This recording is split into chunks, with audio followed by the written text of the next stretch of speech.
Faith in a Fresh Vibe podcast. It's Ro Hattie coming at you from Treaty 7 Lands in Calgary, Alberta, Canada.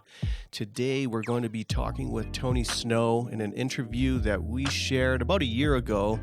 This episode is particularly interesting because we're talking about some history pieces that happened prior to colonization. Oh, I shouldn't say that.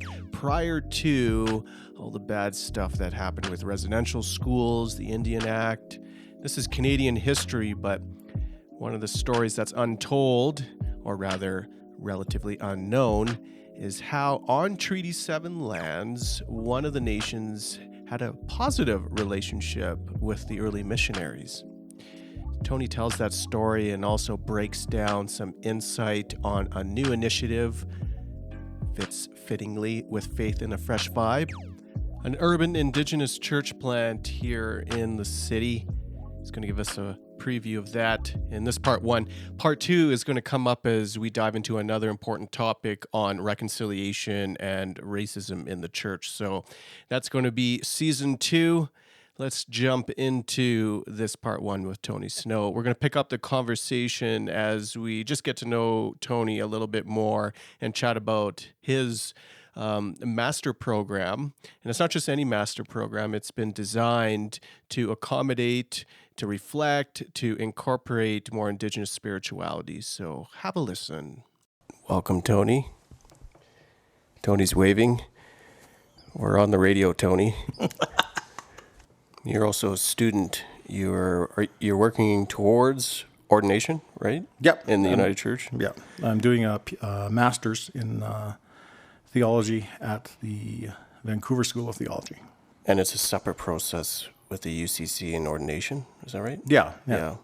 So I do that, and I do a training program with the Sandy Soto. The Sandy Soto Spiritual Center is the native ministry component, so they work with the Anglican Church and the United Church and other denominations. They would like to be interdenominational or multi-denominational in their approach, to have people come in and take courses and be part of that, our learning circles. So they're gearing more towards that focus, and I think that's good because there's room for all types of experience and understanding. And I think the more that we share, the more that we dialogue, there's a better chance that we'll gain some better understanding of one another. Do you think that you're finding balance in your learning, an approach that's an Indigenous contextualization to theology? I think that the main driver behind that is my father's work in the United Church. He was the ordained United Church minister in 1963 and had worked with the church for a number of years, eventually developing a ecumenical conference that we had, and part of that work involved a split from the United Church of Canada into an Indigenous ministry. So we had Indigenous presbyteries that came out of that in the 1980s. And those presbyteries sought to find a better way of defining our Indigenous theology and our Indigenous practice. A lot of the work, the legwork that I thought had been done during that time had not really been done, because we had a lot of sort of similar practice with sort of an Indigenous label stuck on top of it versus an actual melding of Indigenous practice into a Christian context, which is my history and how we approach, from the Stoney Reserve, how we approach Christianity. So the effect of having a imperfect system going into seminary and having to deal with the struggles of, this is not the institution that we thought it was, and this is not the way that we had envisioned the work had been continuing since my father's time. So my father passed away in 2006. We started going into the seminary and to different work in 2016, 2017. And in there, seeing that there's a lot of work that had to be done to bring the church up to speed on what had been taught back in the 1970s. All the work that had been done to bring Indigenous thinking and Indigenous theology, Indigenous custom and traditions into that Christian context, and having it understood and respected, and to develop into an Indigenous church had not been done. And so now, coming at it again, now being in this process 3 years, to now start addressing those issues.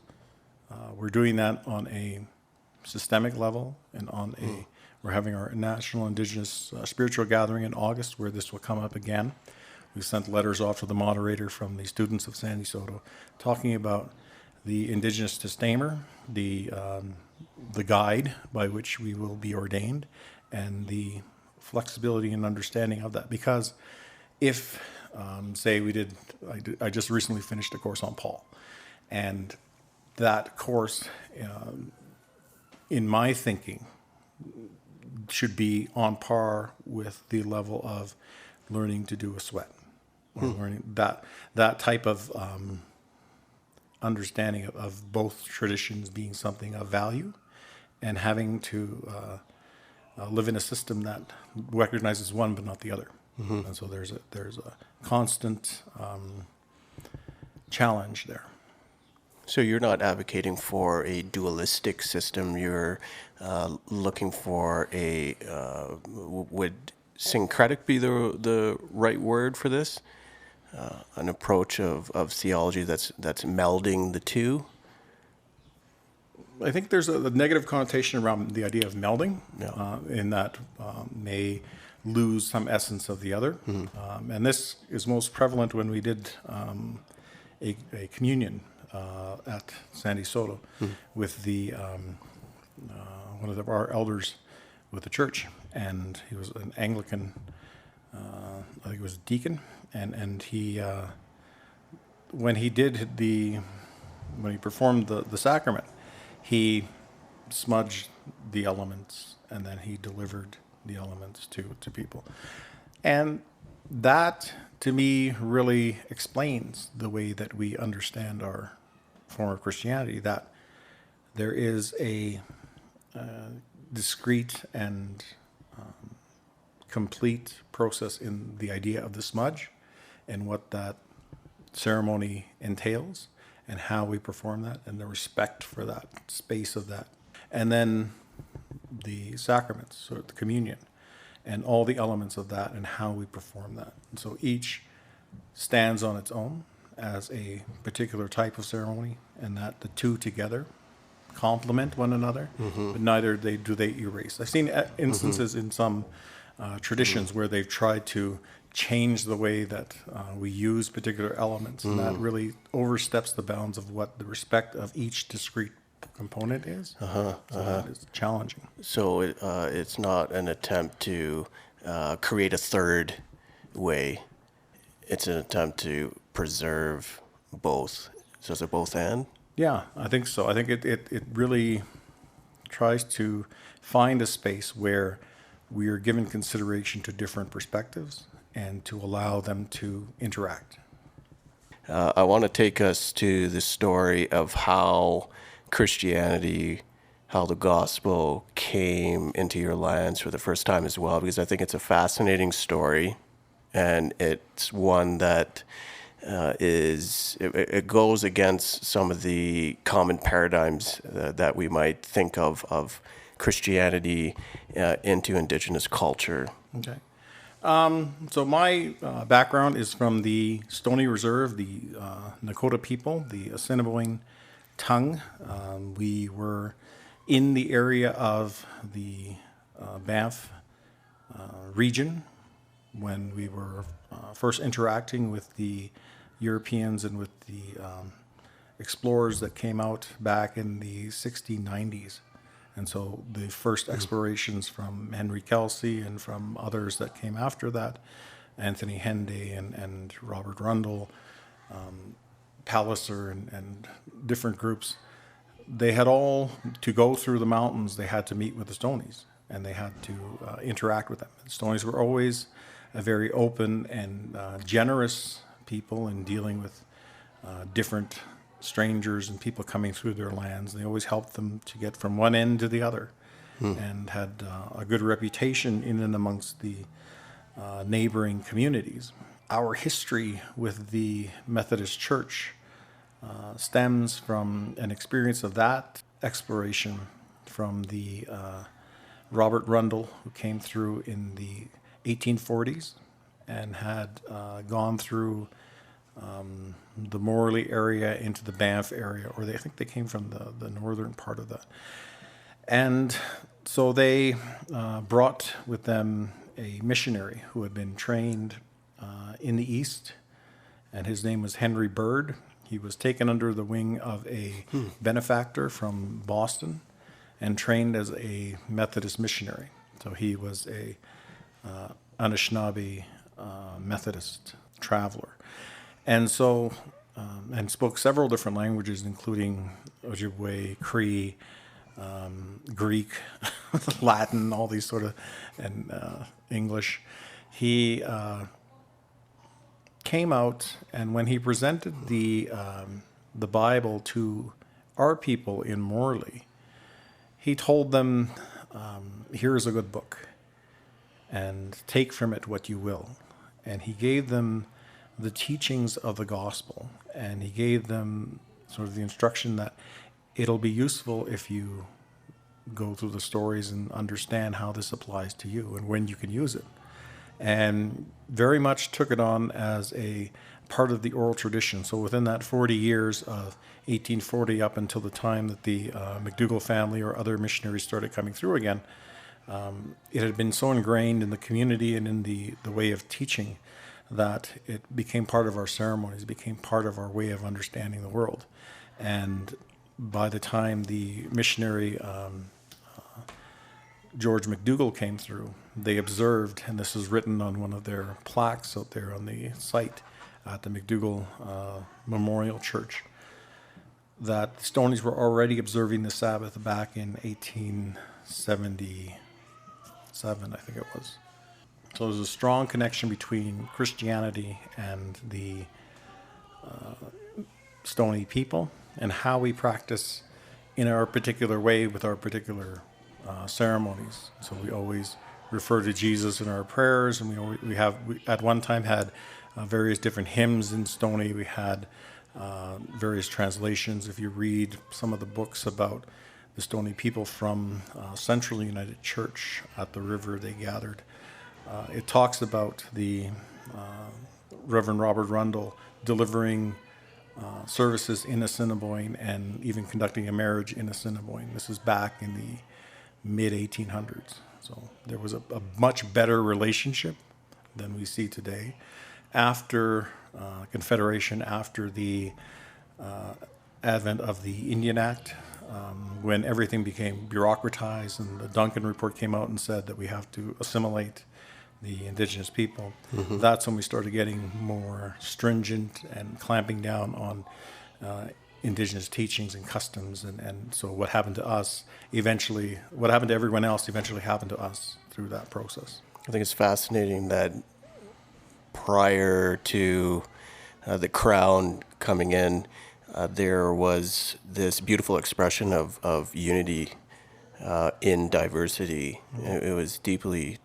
And I think it was important because it was something that they took on themselves, and it's something that they accepted and promoted within our own culture, and that it wasn't something that was ever sort of forced upon us. If you look at a lot of the communities around here that were affected by the Roman Catholic or the Anglican churches, they were subjected to that, and they were forced to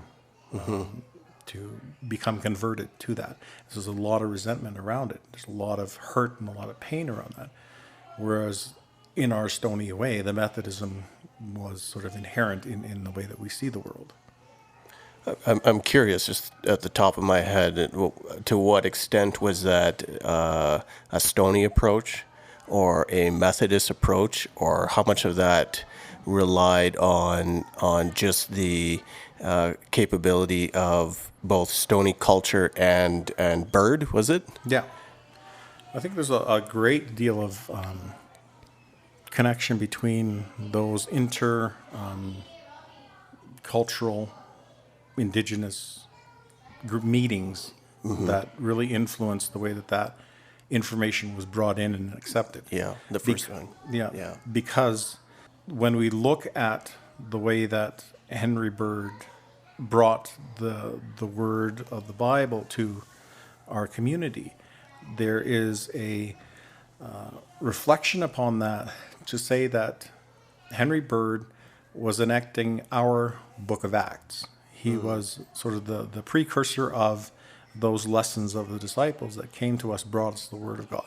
And so now for us, as we live out that experience of the knowledge of Jesus and the knowledge of those teachings and the knowledge of his teachings that he brought to the world, that we then have an experience of we are writing our New Testament as we live out these lessons. I think it's fascinating as well that the work that you are trying to do right now in church planting is almost a callback. It's like history sort of, there's this big piece in between 1860 and today, and you're calling back to this other ancient time before when there was that expression of gospel in unity and diversity. Would that be an accurate kind of portrayal of what you're... I think so. I think coming to the church now as it is, coming to the United Church as it is a more open and inclusive and very liberal type of environment, in theory, that's the kind of work that we had as a community, as a culture before this. We had in our teachings traditions around different types of genders, different understandings about sexuality, different understandings about the roles of men and women, different understandings about the type of society that we wanted. And so coming from a matriarchal society, it's a very different sort of a flip of what we have here today. And how we live out that understanding in those teachings really affect how we approach these environments today. And so with the type of work that's being done with the Urban Indigenous Circle, we want to bring that traditional understanding into this relation that we have now with a environment where we have many different types of Indigenous people from various communities and various stages of understanding about their own communities, given the history that has gone on. And so we want to have a type of environment where people can come to learn, people can teach or be able to practice their traditions in the way that they were taught, and to have an open and free space where they are given respect to that diversity that they existed with before, and that here we are trying to reinforce. And I think that to a great deal came from the ecumenical conference and the lessons that we learned around that, where it's a land-based approach, a land-based of practice that we engaged with the world as it is, the material world and the conditions that we live under, but also to tear apart those filters of control, oppression, colonialism, in order to find a space where we are allowed to be. This church plant idea, what is emerging, you've shared now part of why it's necessary and why do the work in terms of holding and creating space for Indigenous people. Some will ask, what does this look like pragmatically? You know, what does it look like? What do gatherings look like? Can you shed some light on what a gathering might look like? What do you envision and what you've already done? I think in large part, an open space, an understanding of the people, especially in our environment. Probably the church is not an ideal place to have it, because people are not always amenable to a church environment, and they have had very bad experiences with it. So don't feel that they can be included in that type of activity. But to find a way to reinforce the message that this is a church that actually is doing the work that needs to be done in terms of reconciliation and in reparation and in development of a better understanding, and in actually doing the actions of a community builder, rather than to be sort of the one-off, you can use our space, but we're not going to ever sort of condone what you're doing there. So that type of ability for this church to say, okay, we embrace this type of activity, we understand the need for this space and what it contextualizes, and we respect that there may be boundaries within that, but that we want to participate in any way that we can. We want to be helping to facilitate a better understanding through this engagement, that we can give back some of what we've taken, but also we can kind of move forward together. That didn't answer your question about what it looks like. Do you want to share how the gatherings might look? I think people would be just curious of how this is different or the same practices or... Yeah, and I think adaptability is most important. I think in terms of space and space requirements, a lot of churches that I've been to, especially within the United Church, have put up all these roadblocks of no scent policies and different things where they don't want us to be doing smudging, they don't want us to be doing certain types of ceremonies and that sort of thing. But in order to practice as we will and to remain faithful to the teachings that we have been given, we have particular requirements around how we want to engage with one another and how we want to create an open space, circle or other type of gathering spaces to be able to share knowledge. And at times it'll be a lecture, it'll be a special speaker, at times it'll be just a ceremony, and to be able to commune with one another. This is kind of, in our teaching, if we were to go sit with an elder, you would basically show up and be there for most of the day, 7-8 hours, listening. Mm-hmm. And that is sort of the environment of, people talk about slowing things down. Mm-hmm. That is normal for us in our particular ceremonies. A funeral takes 4 days to do and requires the whole community to take part. And that's the type of activity and understanding of space that we have, that we are not discrete elements, but we are part of an ecosystem. Two more questions. One, what is the dream? Do you have a picture of what you want to see? Has the Lord granted you a vision of what this urban Indigenous church plant is to be? Any other question? Yeah, we could skip that one. No, I think that it's interesting. I mean, this is a very personal sort of reflection on, this is the type of work that my dad would be doing. This is the type of work that he never got to do because of the inherent racism and challenges of the environment that he was placed into, and what made him ultimately break away from the church.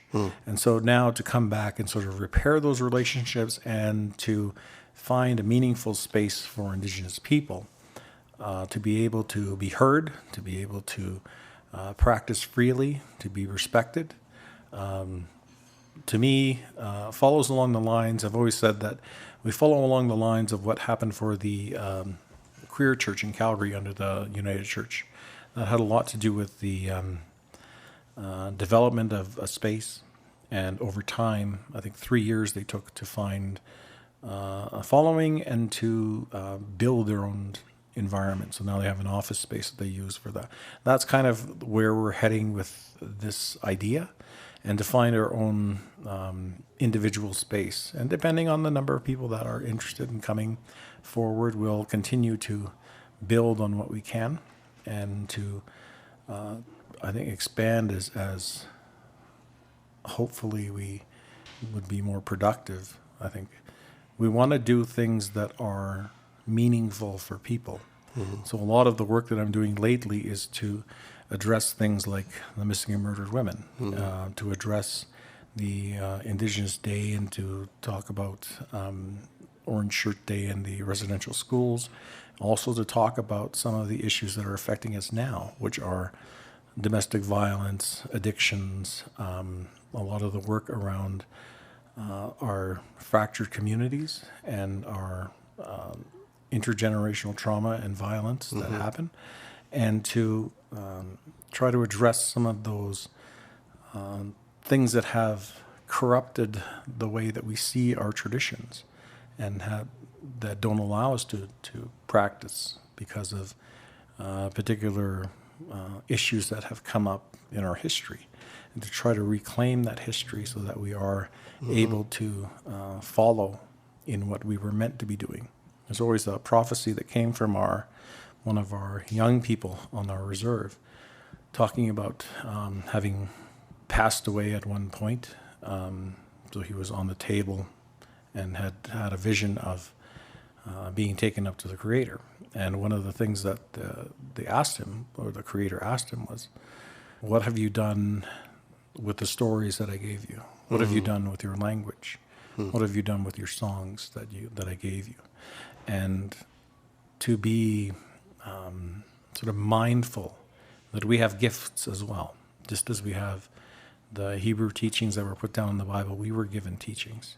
We were given a way of respecting the world and understanding the world, and we need to honor that.